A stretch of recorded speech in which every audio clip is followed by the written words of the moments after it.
ونعوذ بالله من شرور أنفسنا ومن سيئات أعمالنا من يهده الله فلا مضل له ومن يضلل فلا هادي له وأشهد أن لا إله إلا الله وحده لا شريك له وأشهد أن محمدا عبده ورسوله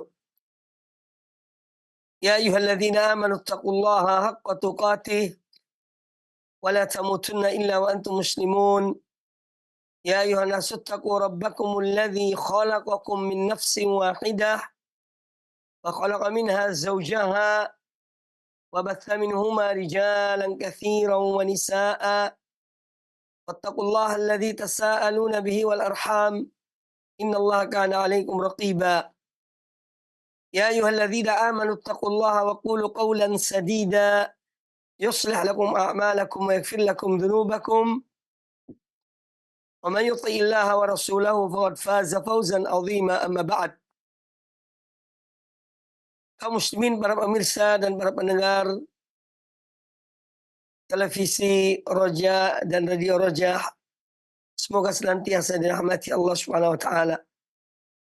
Alhamdulillah, pada kesempatan yang baik ini kita masih diberikan peluang waktu oleh Allah Azza wa Jalla untuk bertemu dalam kajian kitab Riyadhus Shalihin min kalami Sayyidil Mursalin sallallahu alaihi wa alihi wasallam.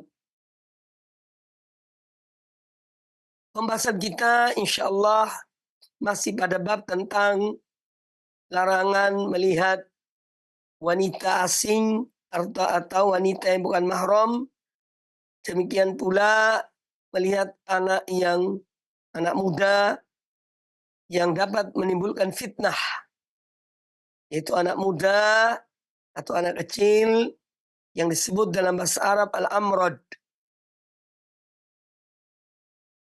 Dan sudah kita bahas hadis yang pertama adalah hadis Abu Hurairah radhiyallahu anhu,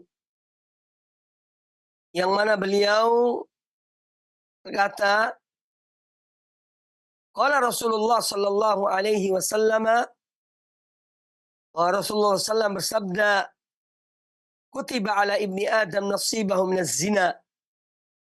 Dicatat bagi Bani Adam bagiannya dari perbuatan zina. Mudrikun dzalika la mahalata. Mesti kena pada setiap orang dan tidak mustahil. Al-ainani zinahuman nadhar. Dua mata zinanya adalah dengan melihat. Wal udhunani zinahumal istima'.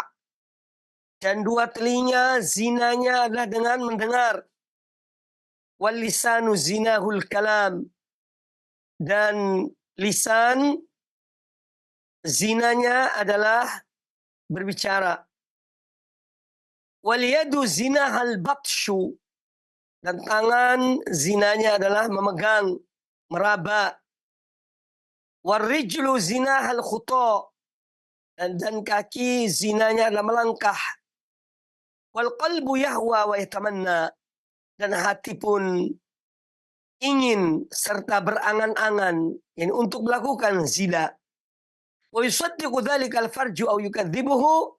Yang membuktikannya atau mendustakannya adalah perbuatan dari farj, kemaluannya. Ini telah kita bahas pada pertemuan yang lalu. Kemudian hadis yang berikutnya, qala al-Imam An-Nawawi rahimahullah ta'ala, wa an Abi Sa'id Al-Khudri radhiyallahu anhu qala, dari Abu Sa'id Al-Khudri radhiyallahu anhu, beliau berkata, anin Nabi sallallahu alaihi wasallam qala, dari Nabi sallallahu alaihi wasallam beliau bersabda, iyyakum wal julusa fit turuqat. Janganlah kalian duduk di jalan-jalan atau di tepi-tepi jalan. Qalu, para sahabat berkata, ya Rasulullah, ma lana min majalisina buddun. Wahai Rasulullah, terkadang memang kami harus duduk. Natahaddatsu fiha. Ini untuk kita berbincang-bincang, ya, berbicara, ya. Faqala Rasulullah sallallahu alaihi wasallam, maka Rasulullah sallallahu alaihi wasallam bersabda, fa idza abaitum illa al majlisa, maka jika kalian enggan, yakni untuk meninggalkan, ya, duduk di jalan, ya, fa'atu tariqa haqqahu, maka berikanlah kepada jalan itu akan haknya. Kalau para sahabat bertanya, wa ma haqqut tariq ya Rasulullah? Apakah haknya jalan wahai Rasulullah? Qal, kata Nabi alaihi salatu wassalam, ghaddul basar, menundukkan pandangan, wa kafful adza, menahan diri dari menyakiti orang lain, orang yang melewati jalan itu. Wa raddus salam, yang ketiga adalah kalian menjawab salam. Apabila ada orang yang lewat kemudian dia mengucapkan salam, maka jawablah salamnya. Wal amru bil ma'ruf wan nahyi anil munkar. Kemudian kata beliau, demikian pula hak jalan itu adalah amar ma'ruf dan nahi munkar. Apabila kalian melihat yang ma'ruf ditinggalkan, perintahkan untuk dikerjakan.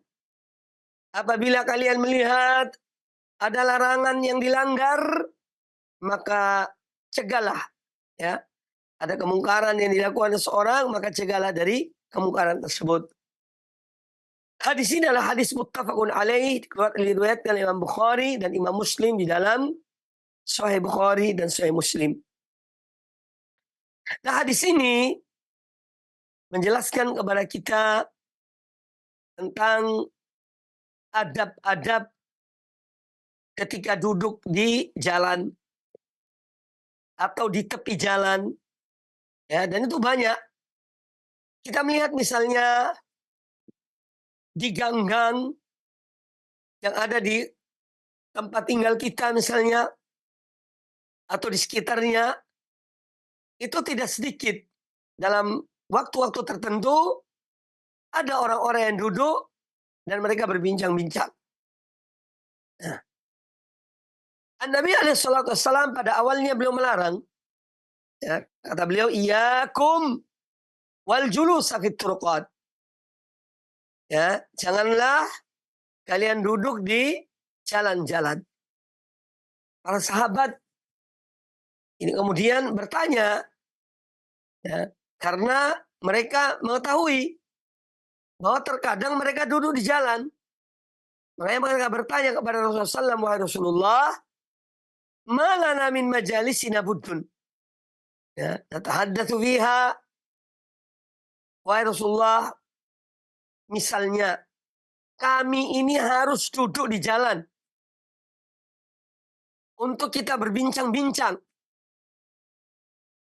Ya, maka Rasulullah SAW ketika mengetahui bahwa ini memang itu realita, ya, bahwa terkadang mereka duduk di jalan, ya, maka beliau kemudian mengatakan, kalaupun kalian memang harus duduk di jalan itu, yakni di jalan-jalan, ya, di depan gang misalnya, maka berikanlah jalan akan haknya. Jadi jalan itu mempunyai hak. Ya, tidak hanya Allah yang mempunyai hak. Allah mempunyai hak, Rasulullah mempunyai hak, orang tua kita mempunyai hak, ya. Diri kita mempunyai hak, istri kita mempunyai hak, anak-anak kita mempunyai hak, tetangga kita mempunyai hak, dan seterusnya. Termasuk jalan pun mempunyai hak. Jadi alangkah indahnya Islam ini, yang telah mengatur segala sesuatu, terutama tentang hak-hak sesuatu itu. Kalaupun kalian harus duduk, maka berikan pada jalan itu akan haknya. Ini ada kewajiban kita tatkala kita duduk di jalan. Kalau memang harus duduk di jalan. Jalan artinya tempat lewatnya manusia. Para sahabat bertanya, apakah haknya jalan itu, wahai Rasulullah? Kata beliau alaihissalatu wassalam, haknya jalan adalah, yakni tatkala kalian harus duduk di jalan untuk berbincang-bincang, maka yang pertama hak dari jalan itu adalah ghaddul basar, menundukkan pandangan, menahan pandangan, ya. Karena apa? Namanya juga jalan, ya mesti ada orang yang lewat. Terkadang orang yang lewat itu wanita. Wanita yang cantik misalnya. Apalagi tidak pakai hijab, tidak menutup wajahnya. Itu kelihatan. Maka harus ghaddul basar. Harus menundukkan pandangan. Dan ini perintah Allah Subhanahu wa taala. Ya. Tidak sekedar hadis Nabi SAW, tapi juga di dalam Al-Quranul Karim Allah telah menyebutkan, "Qul lil mu'minina yaghuddu min absarihim." Katakanlah wahai Muhammad kepada orang-orang yang beriman agar mereka menundukkan pandangan-pandangan mereka. Ya, jadi di antara haknya jalan adalah menundukkan pandangan. Ya. Nah, terkadang kita itu mendengar, ya, ada orang, ya, ketika dia di rumah kemudian dia ingin keluar pergi ke jalan, ya sebentar ya aku mau keluar, mau mencuci mata, subhanallah. Ya, jadi mau mencuci mata, mau melihat.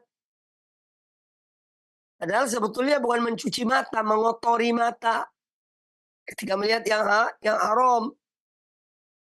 Ya, jadi Rasul alaihissalam, ya beliau membolehkan duduk di jalan, tetapi dengan syarat yang memberikan hak jalan itu. Yang pertama menundukkan pandangan. Dan yang kedua, waqaful adza. Yang kedua adalah menahan diri dari menyakiti orang lain. Ya, baik dengan lisan maupun dengan perbuatan. Ya, jadi kaful adza. Itu menahan diri dari menyakiti orang lain. Atau orang yang lewat. Disakiti baik dengan ucapan misalnya. Atau dengan perbuatan. Ketika orang akan lewat misalnya ditahan. Ya, walaupun kadang-kadang itu bercanda. Nah, ini tidak dibenarkan. Jadi harus kita menahan diri dari menyakiti orang yang lewat jalan tersebut. Kemudian yang ketiga, waradus salam. Ya, di antara haknya jalan, apabila seorang duduk di jalan, maka hendaknya dia menjawab salam. Kalau ada orang yang masuk, melewati jalan itu, kemudian mengucapkan assalamualaikum, maka dia harus menjawab salam tersebut. Waalaikumsalam. Ya. Raddu assalam. Kemudian yang berikutnya adalah al-amru bil ma'ruf. Ya, juga termasuk haknya jalan adalah memerintahkan kepada yang baik. Kepada yang ma'ruf. Ma'ruf menurut agama. Memerintahkan kepada yang ma'ruf. Wan nahyu anil munkar, dan mencegah dari kemungkaran. Ketika sedang duduk-duduk, ada kemungkaran, maka harus dilarang dari perbuatan kemungkaran tersebut. Nah, ini yang disampaikan oleh Rasulullah SAW kepada para sahabat dan juga tentu kepada kita, jika memang harus duduk di jalan untuk misalnya ngobrol, untuk berbincang-bincang, maka berikan jalan akan haknya. Hadis ini menjelaskan kepada kita tentang kesempurnaan Islam. Bahwa Islam telah mengatur segala sesuatu.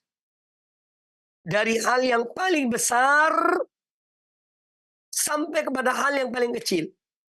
Sudah diatur oleh Islam. Ini menunjukkan kesempurnaan Islam. Dan Allah yang menyempurnakannya. Dalam firman-Nya, "Al-yawma akmaltu lakum dinakum wa atmamtu 'alaikum ni'mati wa raditu lakumul Islam madina." Pada hari ini Akmaltu lakum dinakum. Telah aku cukupkan bagi kalian, kusempurnakan bagi kalian agama kalian. Ya. Al-yawma akmaltu lakum dinakum wa atmamtu alaikum ni'mati. Dan telah aku cukupkan bagi kalian nikmatku. Ya, ini membuktikan bahwa nikmat terbesar adalah sempurnanya agama. Nikmat terbesar adalah sempurnanya agama. Ya. Maka Islam tidak menerima bid'ah-bid'ah baru dalam agama yang dibuat-buat oleh manusia. Cara-cara baru, metode-metode baru yang diada-adakan dalam agama ini. Ya, karena apa? Sudah sempurna Islam ini. Sudah sempurna. Adapun masalah-masalah duniawi yang bermanfaat bagi manusia, bagi kaum muslimin, berkaitan dengan hal-hal penemuan-penemuan ilmu pengetahuan dan teknologi, ya, maka selama tidak melanggar syariat Allah dan Rasulnya, itu merupakan nikmat dari Allah Subhanahu wa taala. Kemudahan dari Allah Subhanahu wa taala. Ya. Maka itu tidak bisa dikatakan bid'ah. Ya. Kecuali bid'ah secara bahasa. Adapun bid'ah yang dimaksud adalah bid'ah dalam agama. Membuat zikir-zikir palsu. Ya. Menentukan bilangan-bilangan tertentu terhadap satu bacaan yang tidak ada dasarnya dari Quran dan hadis. Ya, karena Islam sudah sempurna. Ya, sampai haknya jalan pun disebutkan oleh Nabi SAW. Oleh Nabi SAW. Kemudian hadis ini cuma memberikan pelajaran kepada kita tentang dalam kondisi-kondisi tertentu ada suatu hal yang semestinya dilarang itu dibolehkan. Dalam kondisi darurat. Ya. Bagaimana dalam kaidah ad-darurat tubi'ul mahdurat. Ya, bahwa hal-hal yang penting, yang darurat, itu terkadang membolehkan sesuatu yang tadinya dilarang. Ya. Karena kondisi tertentu. Kemudian hadis yang berikutnya. Qala an-Nawawi rahimahullah ta'ala. Wa an Abi Talhata Zaid bin Sahal radhiyallahu anhu qala. Dari Abu Talha Zaid bin Sahal radhiyallahu anhu. Beliau berkata, "Kunna qu'udan bil afniyati natahaddatsu fiha." Pernah suatu ketika kami duduk-duduk di halaman al-afniyah. Di satu halaman, kami duduk-duduk berbincang-bincang di halaman tersebut. Ini bagian dari rumah. Faja'a Rasulullah sallallahu alaihi wasallam faqama alaina. Maka tiba-tiba datang Rasulullah sallallahu alaihi wasallam dan beliau berdiri ya di tengah-tengah kami. Faqala, lalu beliau bersabda, "Malakum wali majalisi as-su'udat." Ini mengapa kalian kok duduk di su'udat, ini turuqat, di jalan-jalan ini. Walaupun itu di halaman tapi kelihatannya di situ tempat lewatnya manusia. Lalu lalangnya manusia. Maka kata Nabi SAW, "Malakum wali majalisi su'udat." Kemudian kata beliau, "Ijtanibu majalis su'udat." Jauhilah, hindarilah dari duduk-duduk di jalan-jalan. Faqulna innama qa'adna li ghairi ma ba's. Kata para sahabat, sesungguhnya kami duduk ini ya untuk satu hal yang insya Allah tidak mengapa. Ya. Faqa'adna natadzakaru. Kita pun duduk sambil saling mengingatkan. Wa natahaddath, dan saling berbincang-bincang satu dengan yang lainnya. Itu jawaban mereka kepada Nabi alaihissalam. Qal, maka kata Nabi alaihissalam, imma la fa'addu haqqaha. Kalaupun memang kalian harus duduk di jalan, ya, fa'addu haqqaha, maka laksanakanlah, ya, tunaikanlah haknya jalan. Dan beliau menyebutkan ghaddul basar, menundukkan pandangan, ya, menundukkan mata atau pandangan. Yang kedua, waraddus salam, mengucapkan salam. Dan yang ketiga, wa husnul kalam, dan berbicara yang baik. Ya. Hadis riwayat Imam Muslim. Nah, hadis ini menjelaskan kepada kita tentang makruhnya duduk-duduk di jalan-jalan itu. Ya. Atau di halaman tempat lewatnya manusia. Itu dibenci, karohah, makruh. Ya. Kemudian juga hadis ini menjelaskan kepada kita tentang kandungan hadis ini adalah melarang seorang mendatangi tempat-tempat yang di situ dia bisa terfitnah, tergoda. Ya. Jangan didekati. Kalau kita ingin menjauhkan diri kita dari fitnah syahwat misalnya, atau fitnah syubhat, maka menjauh dari tempat-tempat itu. Ya. Jangan malah mendatangi tempat-tempat tersebut. Ya. Ada seorang misalnya dia diuji oleh Allah Ta'ala dalam pandangannya. Dia tidak kuat kalau melihat misalnya seorang wanita cantik. Ya. Maka hindari dari tempat-tempat yang di sana ada wanita-wanita itu. Hindari. Jauhi. Jangan malah mendekati. Jangan mendekat tempat-tempat tersebut. Kemudian, di antara hikmah dari larangan atau dimakruhkan ya duduk di jalan-jalan itu karena apa? Menyempitkan kaum muslimin. Ya. Baik menyempitkan secara lahir, jalan yang tadinya semestinya luas, karena situ ada orang duduk-duduk, maka menjadi sempit. Ini secara lahir, hissi. Ataupun menyempitkan secara batin. Ada orang ingin lewat di jalan itu. Dia melihat, waduh di sana ada yang duduk. Ya, walaupun dia akan lewat tapi terpaksa. Ya. Batinnya itu tidak nyaman melewati tempat tersebut.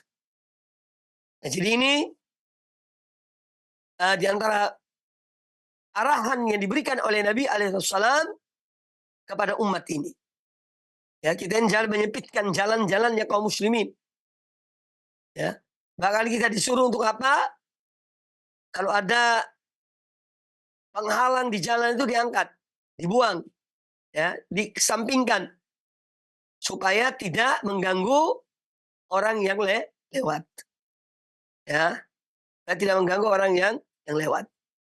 Jadi demikian Islam mengajarkan kepada kita hal-hal yang sangat penting dalam rangka menjaga, ya, selain diri kita juga menjaga kepentingan orang lain. Ya. Kemudian hadis yang berikutnya, wa Jarir radhiyallahu anhu qala, sa'altu Rasulullah sallallahu alaihi wasallam an nadharil fujati. Kata Jarir radhiyallahu taala anhu, aku pernah bertanya kepada Rasulullah sallallahu alaihi wasallam tentang, ya, melihat sesuatu yang haram tapi secara tiba-tiba tanpa sengaja. Ya, nadharul fujati. Ya, seorang tidak menyangka. Ya. Ternyata ada orang wanita yang lewat misalnya. Begitu dia angkat matanya dia melihat. Gimana dengan melihat, ya, hal yang tidak disangka-sangka itu, tanpa sengaja. Faqal, maka kata Nabi alaihissalam, isrif basaraka, palingkan pandanganmu. Jadi ketika seorang tahu-taunya ketemu seorang wanita misalnya, ya yang bukan mahramnya, wanita yang cantik dan seterusnya, itu hendaknya dia palingkan pandangannya. Ya, jangan malah melotot, ya. Tidak boleh. Tapi palingkan pandangannya. Ini semua di antara adab-adab yang diajarkan oleh Islam kepada kita. Jadi Islam menutup pintu-pintu penyebab perzinaan. Ya, karena zina itu di antara sebab utama adalah karena melihat. Ya. Oleh karena itu Allah menyebutkan dalam Al-Quranul Karim, kullil mu'minina yaghuddu min absarihim wa yahfadhu furujahum. Katakanlah kepada orang-orang beriman, hendaknya mereka menundukkan pandangan-pandangan mereka, menahan pandangan-pandangan mereka dan menjaga kemaluan-kemaluan mereka. Ini menunjukkan ada hubungan, ya, antara pandangan mata dan syahwat. Ada hubungan. Ya. Maka kalau seorang mampu menahan pandangannya, insya Allah dia mampu menahan syahwatnya. Ya. Jadi itu konsekuensinya. Maka Allah menyebutkan dua hal ini. Tundukkanlah pandangan kalian, ya, dan jagalah kehormatan diri kalian. Atau jagalah kemaluan-kemaluan kalian. Ya, karena ini ada hubungannya. Penyebab zina itu dari mata. Dari pandangan yang lepas. Pandangan yang tidak ditahan.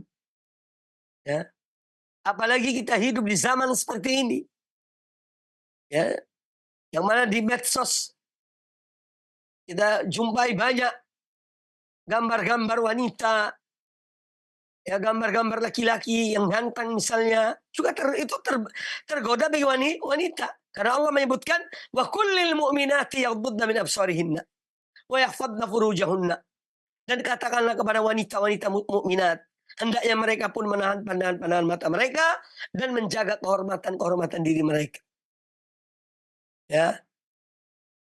Maka kita harus lebih hati-hati. Di zaman kita ini, zaman penuh dengan berbagai macam fitnah.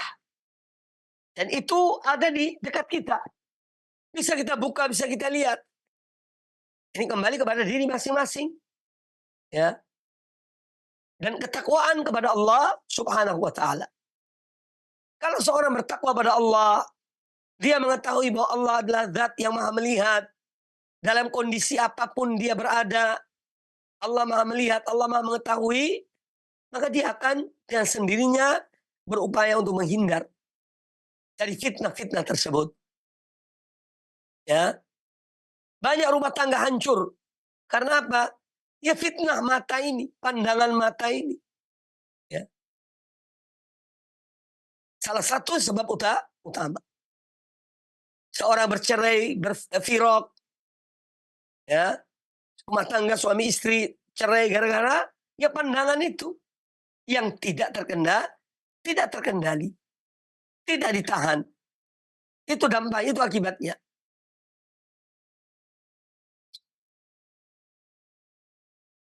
Nah, hadis Jarir radhiyallahu anhu ini menjelaskan kepada kita ya tentang dalam kondisi tertentu ya terkadang seorang dia tanpa sengaja melihat ya namanya nadharul fujati, pandangan yang tanpa sengaja ya tiba-tiba dia melihat seorang wanita misalnya atau seorang wanita melihat seorang laki-laki yang gagah ya.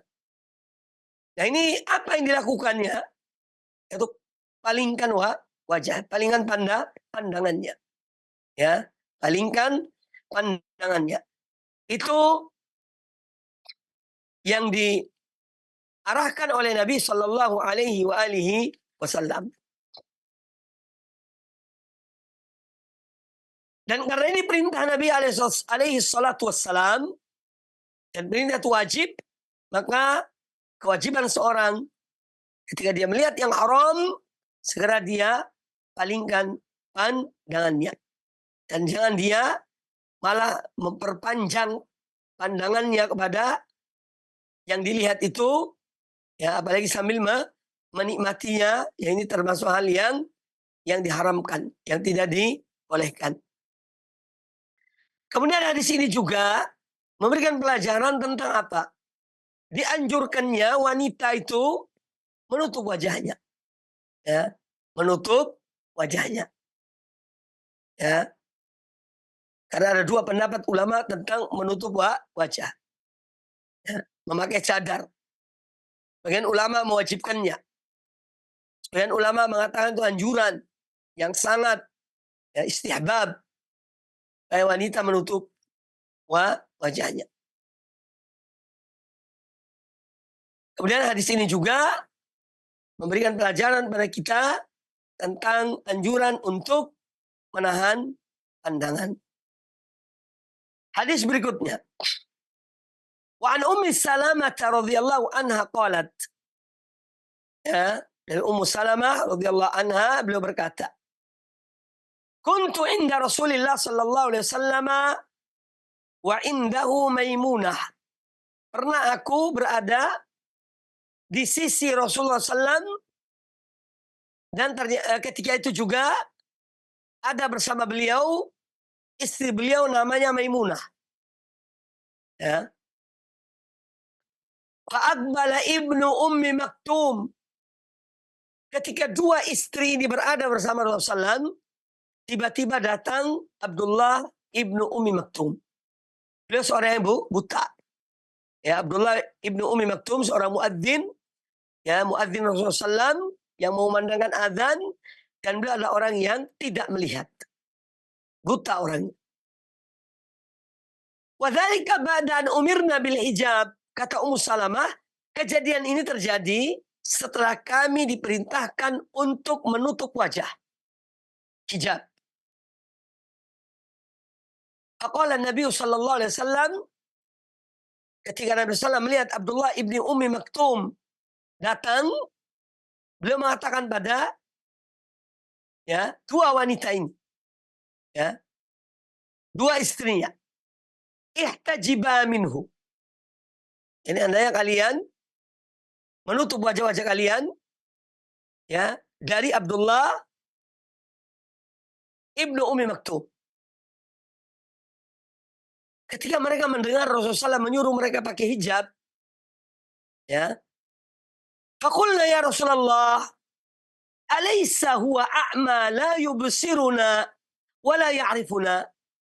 Wahai Rasulullah, bukankah Abdullah ibnu Ummi Maktum seorang buta yang mana dia tidak bisa melihat kami, ya, dan dia tidak mengetahui kami. Faqala Nabi sallallahu alaihi wasallam, maka Nabi sallallahu mengatakan, afa amyawani antuma alastuma tubsiranihi. Jadi Nabi sallallahu menyuruh mereka ihtajibiyani agar masuk di satu tempat yang tertutup, ya, masuk di tempat yang tertutup, terhalang dari pandangan manusia. Dan mereka pun tidak melihat orang lain. Sehingga kemudian mereka bertanya pada Nabi sallallahu alaihi wasallam, ya, bahwa bukankah dia bahwa dia adalah seorang yang buta, Abdullah bin Ummi Maktum, dia tidak bisa melihat kami dan dia tidak mengetahui tentang kami.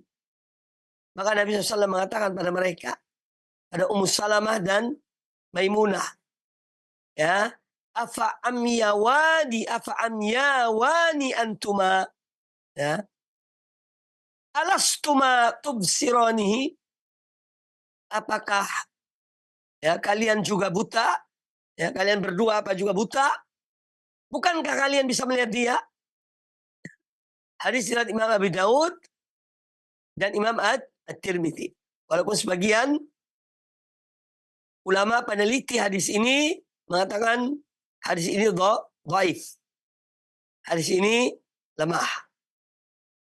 Nah, jadi apa yang disampaikan dalam riwayat ini yang menjelaskan kepada kita tentang keharusan yang untuk menundukkan pandangan, ya, baik wanita kepada laki-laki maupun laki-laki kepada wanita. Tentu ini yang bukan mahramnya. Kemudian hadis yang berikutnya, yang terakhir dalam bab ini, qala al-Imam An-Nawawi rahimahullah taala, wa an Abi Sa'id radhiyallahu anhu, anna Rasulullah sallallahu alaihi wasallam qala, dan dari Abu Sa'id, ini Abu Sa'id Al-Khudri, ya, radhiyallahu anhu, beliau berkata, anna Rasulullah sallallahu alaihi wasallam qala, bahwa saya Rasulullah SAW bersabda, la yanzuru ar-rajulu ila auratir rajuli wala al-mar'atu ila auratil mar'ati wala yufdi ar-rajulu ila ar-rajuli fi thawbin wahid wala tufdi al-mar'atu ila al-mar'ati fi thawbil wahid. Hadis riwayat Imam Muslim di dalam sahihnya.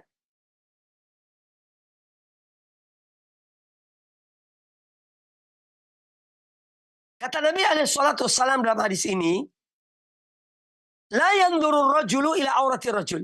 Tidak boleh seorang laki-laki melihat aurat orang laki-laki yang lainnya. Walal mar'atu ila auratil mar'ati. Demikian pula wanita. Tidak boleh seorang wanita melihat aurat wanita yang selainnya. Wala yufdir rajulu ila ar-rajuli fi thawbin wahid. Dan tidak boleh dua orang laki-laki masuk dalam satu kain misalnya, satu pakaian. Tidak boleh. Karena mungkin dua-duanya ketika itu agak nampak terbuka aurat mereka, kemudian ada satu lembar kain. Maka tidak boleh mereka dua-duanya masuk dalam satu lembar kain tersebut. Wala tufdil mar'atu ilal mar'ati fi thawbil wahid. Demikian pula seorang wanita. Tidak boleh, ya, yani dua orang wanita tidak boleh memakai dalam satu pakaian yang sama atau dalam satu pakaian. Contoh yang nyata misalnya, ya, yaitu sarung misalnya. Tidak boleh dua orang masuk dalam satu sarung. Baik laki-laki maupun wanita. Ini yang dilarang oleh Rasul alaihissalam. Karena itu bisa menimbulkan fitnah. Ya, bisa menimbulkan fitnah. Nah, hadis ini menjelaskan kepada kita tentang larangan, ya, bagi seorang laki-laki melihat, memandang aurat laki-laki yang lain. Dan pula larangan melihat atau seorang wanita melihat aurat wanita yang lain. Ya, ini hal yang tidak dibolehkan. Hukumnya adalah haram, tidak boleh. Kemudian tahrim lams aurah ghairihi bi ayyi mawdi' min yadihi kana. Demikian pula kalau melihat tidak boleh, apalagi menyentuh. Ya, apalagi menyentuh aurat yang lainnya. Kemudian berikutnya bahwa hadis ini menjelaskan pada kita tentang bagaimana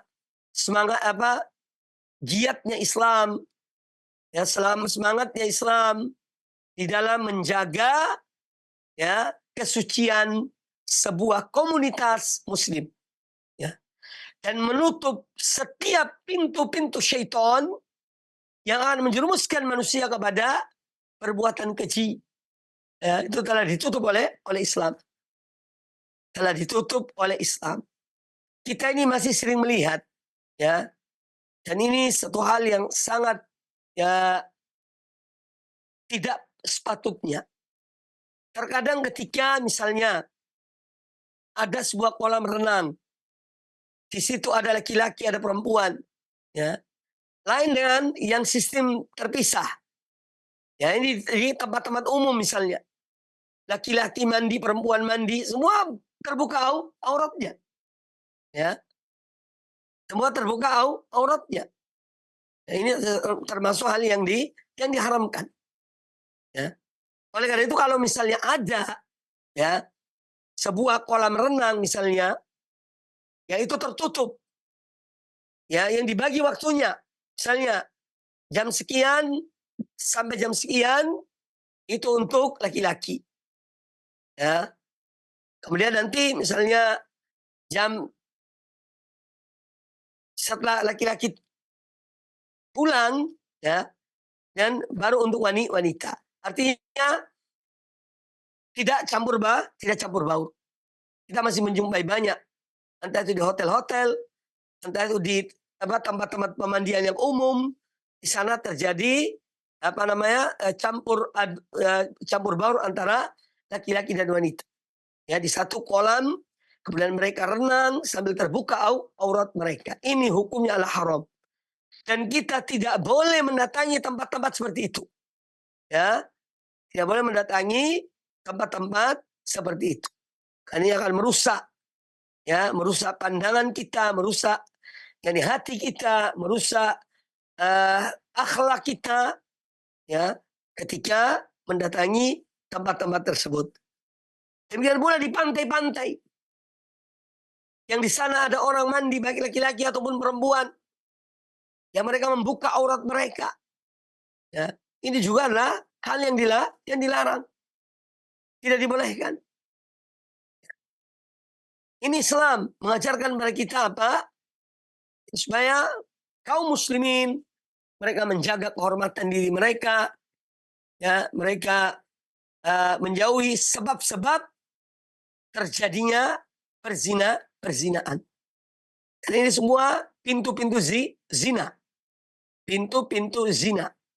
Itu ketika melihat aurat. Ya, baik itu laki-laki dan laki-laki ataupun perempuan dengan perempuan. Kemudian bab yang berikutnya.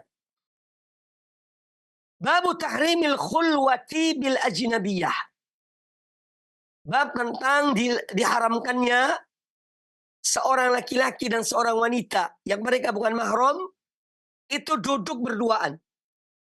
Ya. Di tempat yang kosong berduaan.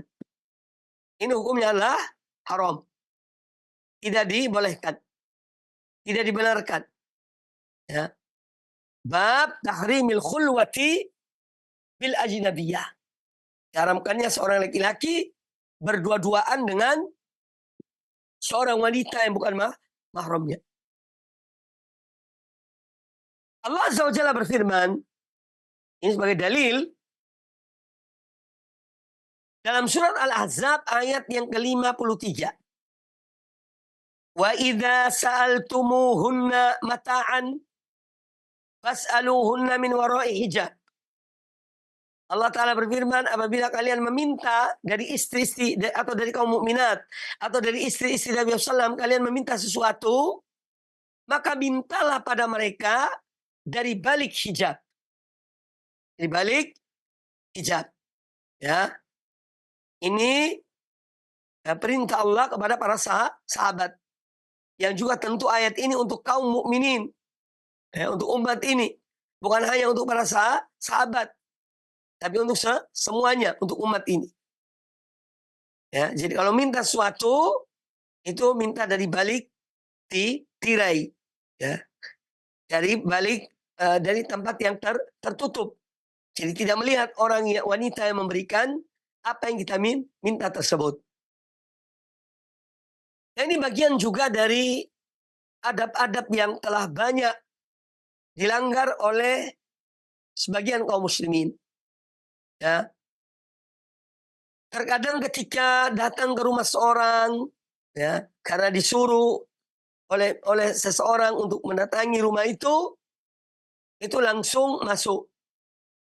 Sekedar assalamualaikum, kemudian masuk. Kadang-kadang buka pintu dan beraninya, kemudian nyelonong masuk ke rumah. Ya. Ini termasuk melanggar adab. Makanya Islam itu mengajarkan istidzan. Minta izin kalau akan masuk rumah seseorang. Mengapa Islam memerintahkan untuk meminta izin kepada tuan rumah kalau akan masuk ke rumah seseorang? Ya. Itu dalam rangka menundukkan pandangan. Terkadang orang di dalam rumah itu lagi terbuka auratnya. Ya. Tiba-tiba ada orang nyelonong masuk. tok tok tok assalamualaikum, dibuka pintunya langsung masuk. Ini adalah hal yang dilarang oleh Islam. Ya. Jadi tidak boleh demikian. Harus minta izin sebelum masuk. Ya. Kalau sekarang misalnya mungkin dengan telepon, dengan HP, telepon orang yang akan kita datangi, ya, atau datang mengetuk pintu, ya, tidak langsung masuk ke rumah orang, mengetuk pintu, berdiri di samping pintu, bukan di tengah pintu, di samping, ya, kemudian mengucapkan salam, sampai dibukakan pintunya. Seorang kalau membuka pintu, kalau dari rumah, dalam rumah, dan itu orang perempuan misalnya, tentu dia telah, ya, memakai pakaian, dia menutup auratnya, baru kemudian dia membuka pintu itu.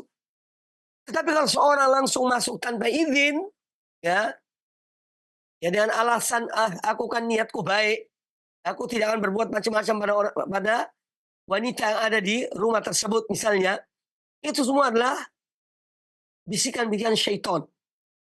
Dia memperindah perbuatan kita. Baik kita melanggar, ya, baik kita berbuat hal yang dilarang dan diharamkan oleh Allah Azza wa Jalla. Jadi hikmah dari istidzan, meminta izin ketika masuk rumah seseorang, ini semua dalam rangka, ya, menundukkan pandangan supaya tidak melihat aurat orang dalam rumah itu, ya, wanita yang ada dalam rumah tersebut.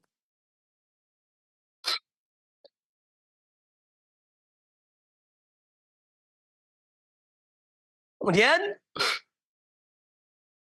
hadis yang dibawakan oleh An-Nawawi rahimahullah taala, an Uqbah ibni Amir radhiyallahu anhu, anna Rasulullah sallallahu alaihi wasallam qala, bahwasanya Rasulullah SAW bersabda, iyyakum wad-dukhula 'alan nisa.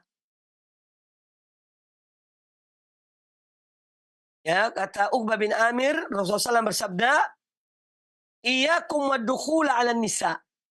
Ya, waspadalah kalian, janganlah kalian, ya, masuk menemui wanita-wanita. Ya. Jadi masuk dalam rumah seorang, di situ ada wanita-wanita, jangan kalian masuk langsung. Qala rajulun minal ansor, ketika mendengar Rasulullah SAW mengatakan demikian, iyyakum waddukhul 'alan nisa, janganlah kalian langsung masuk menemui wanita-wanita, ya, dalam satu rumah. Qala rajulun minal ansor, maka seorang sahabat dari kaum Ansor itu bertanya kepada Rasulullah SAW, afara'aital hamu, ini bagaimana pandanganmu? Al-hamu itu adalah qaribuz zauj. Hamu itu bisa saudaranya suami, jadi iparnya si istri, itu al-hamu, ya. Al-hamu itu kerabatnya suami, bisa saudaranya atau ponaannya, ya, atau misanannya, ya, itu al-hamu. Maka orang sahabat Ansor ini bertanya, afara'aital hamu, wahai Rasulullah, bagaimana pandanganmu tentang kerabat atau saudara dari suami yang datang, ya, ini apa boleh apa tidak? Itu inti pertanyaannya. Faqal, maka Nabi SAW bersabda, alhamu al-maut, ya, saudaranya, ya, suami itu ada al-maut, kematian. Apa sih yang dimaksud dengan sabda Nabi alaihissalam ini? Jadi ketika beliau mengatakan, ya, iyyakum wad-dukhul 'alan nisa. Jadi hati-hati kalian, ya, jangan asal masuk, ya, di satu rumah yang di situ ada wanita. Jangan langsung nerobos, hati-hati, tidak boleh, ya. Ya. Wanita yang dimaksud di sini adalah ajnabiyat, yang bukan mahram. Jangan sampai kalian masuk ke rumah seseorang, ya, yang di situ ada wanita. Apalagi ketika itu tidak ada suaminya, ya, hanya ada istrinya, wanita itu sendiri. Datang iparnya langsung masuk ke rumah, ini tidak dibolehkan. Ya. Nah, hadis ini menjelaskan kepada kita bahwa, ya, kerabat suami itu adalah tetap sebagai yang bukan mahramnya. Ya, seorang istri punya suami, suami ini ada kerabatnya, entah misanannya, ya, atau ponaan atau ponaannya, ya, atau saudara laki-lakinya, saudara suami. Ini semua tetap merupakan orang-orang yang bukan mahram dari istri kita. Bukan mahram. Ya. Bukan mahram. Dia tetap, ya, tidak boleh seenaknya masuk ke rumah saudaranya. Maka di sini hadis ini pula, ya, memberikan pada kita keterangan tentang orang-orang yang mereka itu menggampang-gampangkan berkhulwah, ya, berduaan, ya. Misalnya ipar dengan istri saudaranya, ya. Itu duduk duaan, asik ngobrol, asik bercerita. Ini hukumnya haram. Ya, tidak dibolehkan. Maka jangan gampangkan. Jangan meremehkan masalah ini. Banyak terjadi. Peristiwa-peristiwa yang terjadi, ya, ketika saudara suami masuk ke rumah. Ya, di situ tidak ada suaminya. Ya. Yang ada istri. Saudara suaminya ini masuk, ternyata apa? Yaitu mulai terfitnah. Dia mulai menyukai istri dari saudaranya. Sampai pada naudzubillah min dzalik, sampai terjadi apa yang terjadi. Sampai terjadi perzinaan, ya, terjadi selingkuh, ya, dengan iparnya sendiri. Ya, maka Islam ketika melarang sesuatu itu jelas ada hikmahnya. Ya, ada hikmahnya kalau kita lakukan dengan sebaiknya. Tapi kalau kita langgar juga ada dampaknya. Ada dampaknya. Maka jangan kita gampangkan, ya, kita remehkan masalah duduk berduaan dengan, ya, kerabat dari suami, ya, kerabat dari suami atau alhamu al-maut, ya, itu bisa betul-betul terfitnah yang bisa membahayakan seorang, ya. Karena hadis ini juga menjelaskan pada kita bahwa, ya, terkadang fitnah itu datang, ya, dari kerabat sendiri. Godaan, fitnah di sini godaan. Bukan dari orang jauh, tapi dari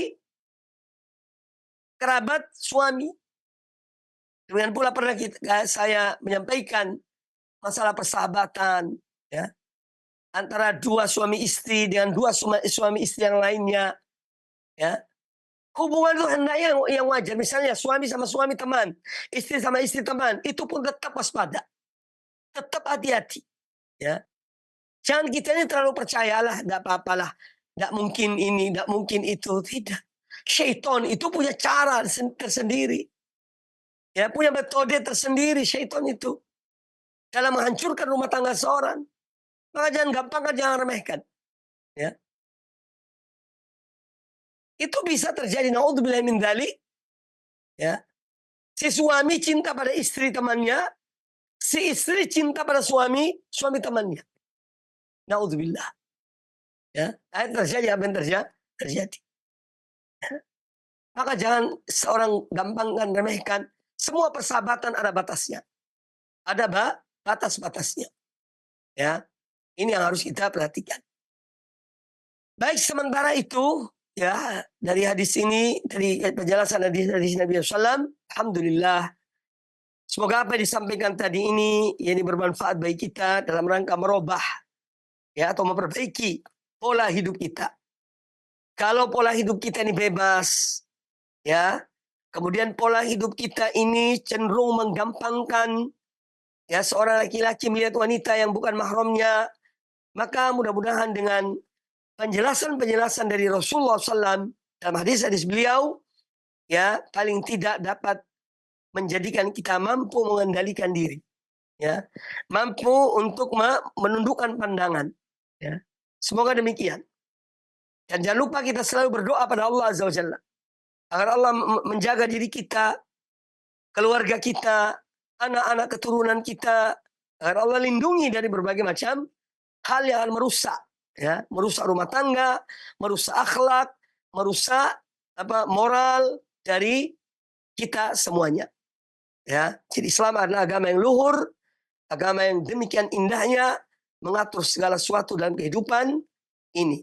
Ya, demikian mudah-mudahan bermanfaat bagi kita semuanya dan jazakumullah khairan atas keikutsertaan antum semua di majelis ini. Semoga Allah memberikan balasan yang baik di sisinya dan mencatat sebagai amal-amal soleh kita di dalam kehidupan kita ini, dalam menuntut ilmu, ya, dalam belajar agama Islam, yang niat karena Allah Ta'ala, maka insya Allah ganjarannya besar di sisi Allah Subhanahu wa Ta'ala. Demikian aku qauli hadza, ya, subhanakallah bihamdika, asyhadu an la ilaha illa anta astaghfiruka wa atubu ilaik. Wa sallallahu wasallam wa barak ala nabiyyina wa ala alihi ajma'in. Assalamualaikum warahmatullahi wabarakatuh.